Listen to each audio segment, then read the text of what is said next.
Rasa rim kereta original berat sangat? Jangan risau, hari ni Wan Cina nak review dan juga unboxing satu rim yang akan bagi kereta korang lagi ringan dan juga horsepower naik guys. Tengok rim ni.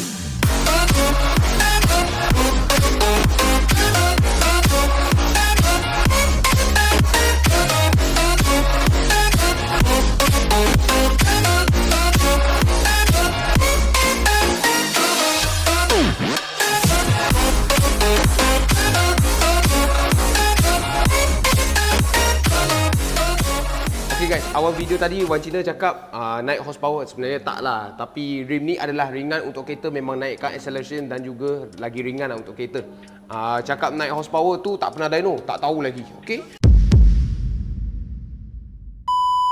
Tapi rim ini adalah floor forming, memang akan ringan lagi dan juga kukuh lagi daripada rim khas alloy. Okey, kita boleh nampak dia sini dia tak ada line tu. Tak semestinya ada line tu. Line tu boleh diperbuatkan, tak semestinya. Korang jangan tanya Wan Cina kenapa. Okey, kita dalam sini kita boleh nampak line dia.